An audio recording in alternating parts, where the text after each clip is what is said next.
Breaking news in college football here on HQ. Georgia is ranked number 1 in the AP preseason top 25 as it seeks its historic three-peat. Michigan follows at number 2, its highest preseason ranking since 1991.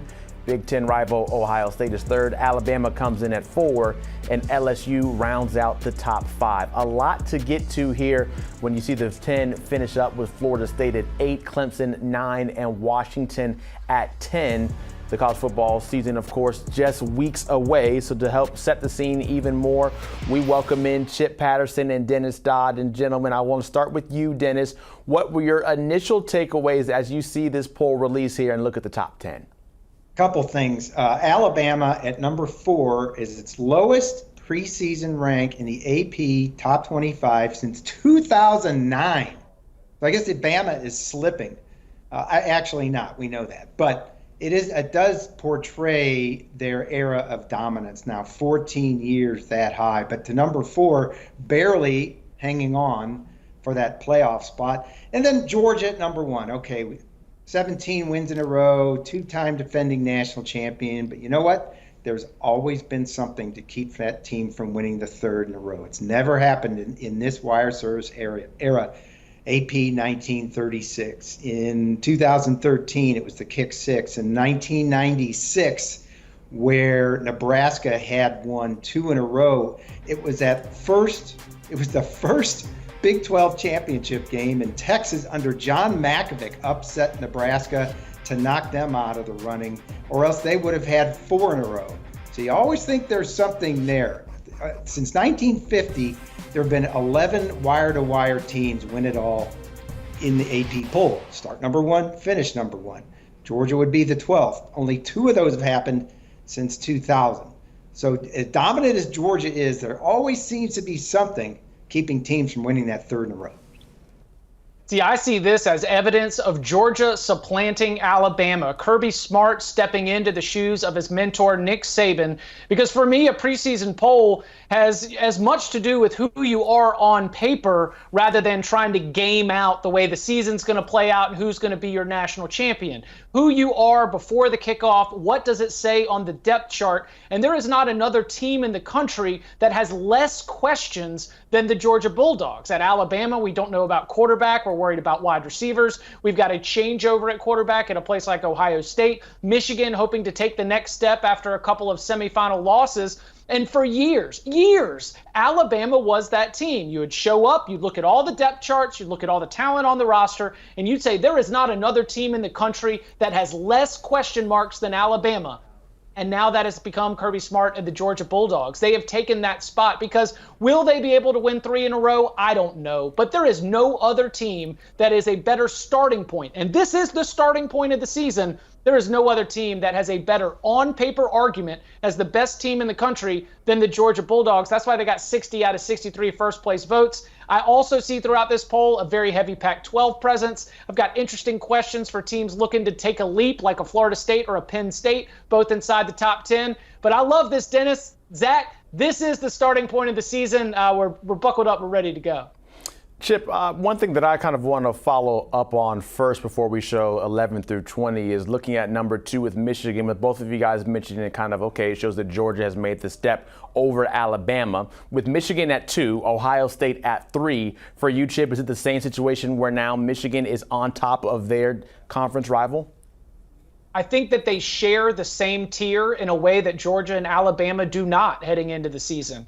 I think that Michigan is going to put in boatloads of players into next year's NFL draft. The return of Blake Corum, what we're expecting to be another step forward for J.J. McCarthy and wide receivers like Roman Wilson, Cornelius Johnson. I mean, this Michigan team is going to absolutely thump a schedule that is very, very manageable. But I am not yet ready to put Michigan definitively ahead of Ohio State. And I think that's why we see so much of a smaller gap in the voting points. You know, Michigan gets 2 first-place votes. Ohio State gets 1. Michigan with a few more voting points. But the big gap is between Georgia and Michigan at number 2. So I think that Michigan and Ohio State are closer to each other than Georgia and Alabama are right now. But if you want to give Michigan the edge because we don't have the turnover at quarterback, and of course, Jim Harbaugh does have a 2-game winning streak over Ryan Day, no argument from me here. I think they are, only separated by fractions and margins of a point from a power rating standpoint.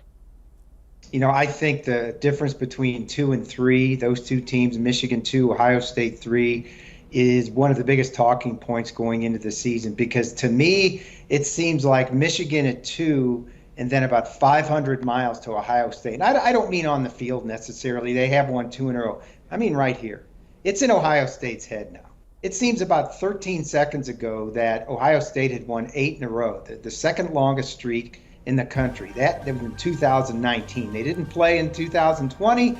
Michigan has won the last 2. And now Ryan Day at 45-6 is coming down on, fans are coming down on him. And I don't want to say he's on the hot seat, but there's concern. If they end up losing to Michigan for a third straight time and go to the playoff or not, it's going to be a thing. And then you start in 2024, where in any given season, these teams can play 3 times. That's why you see Ryan Day talking about, maybe we should move it to earlier in the season. So I was just on campus last week. That's a big talking point within the building. It's a big talking point in the Big Ten. And that 2-3 rank right there is going to be something to watch all season. That's 2 through 3. Let's get to 11 through 20 out here on the poll and show all the viewers at home that rest of the list. We haven't seen any Big 12 love, and we get it right here at 11. That's where you see Texas pop up here on the poll. Tennessee at 12, Notre Dame 13. Then you get Kansas State sitting at 16, TCU at 17, and Oklahoma rounding out the top 20 at 20. Dennis, for you, with the Big 12 not being able to crack the top 10, is that a surprise for you that Texas was not viewed high enough to be able to be in that upper echelon? I think it indicates what Texas has been the last 14 years. Good but never great. Overhyped in general. And I can't pick Texas to win the Big 12. I know they're going to be heavy favorites. I know this is the best team they've had in years. I know Sark has it all locked in. I know Quinn Ewers cut his hair. But I cannot pick Texas to win the Big 12 this year until they do it. Does that seem fair? So for them to start at 11 and out of the top 10, I think indicates the groupthink from the voters is that you still got to show me, just like me. So Texas, very, very good. Week 2 in Alabama, they could lose that game and still win the Big 12. But you know what the thinking is going to be if that happens? Same old Texas. They had their chance last year, lost by a point in a game they should have won. Quinn Ewers got hurt. Would have made their whole season. But I am a big, big skeptic on Texas so far this year.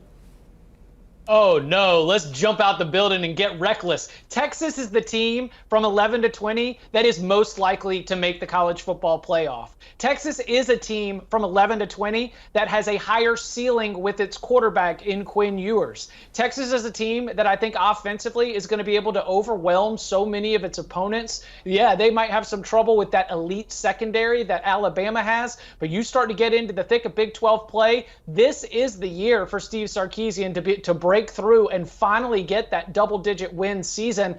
I am a big buyer on the Longhorns right now. And over the last 14 years, they have not been winning Big 12 championships. They have not been living up to that standard that was established with winning the national title in 2005, playing for it in 2009. It's been all downhill since that Colt McCoy injury, but I think that the Longhorns are on a different tier than Kansas State, TCU, and Oklahoma. The pieces fit well together on defense. The wide receiver room is absolutely stacked, and the recruiting, which has been going very well over the last 3 cycles, I think that's where we see it really take a step forward. So, I am making the reckless decision that has burned so many college football experts in the past. I am in on Texas. They are the team from that outside the top 10, most likely to make a jump and contend for a playoff spot. Let's go from outside the top 10 and go from outside the top 20 as well, because that's where at 24 you'll find Tulane, the only team from a group of 5 conference to make the top 25 poll. Chip, for you, when you see Tulane, do they have the ability to be that next wave to truly make some noise and make it to the CFP? Oh, 100%, Zach, and they're going to have a great opportunity going up against Ole Miss at home.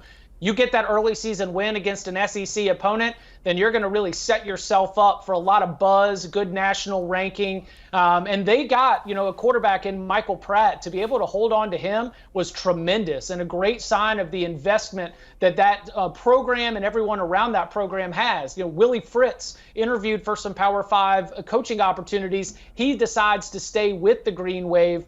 When you've got the quarterback, when you've got the coach, and when you've got an opportunity against a Power 5 opponent, I'm not saying they're going to be Cincinnati because I just don't think the overall quality of the roster, top to bottom, is quite what that playoff crashing Bearcats team was. But I do think that Tulane is the most likely team to show up in the New Year's Six, and it's because of coach, quarterback, and a Power 5 opportunity at home with the Rebels coming to town. Agree. When I do my top 25 every week during the season, it's I just throw names against the board in the bottom 5 because you don't really know. It could be, top 30 guys could get in.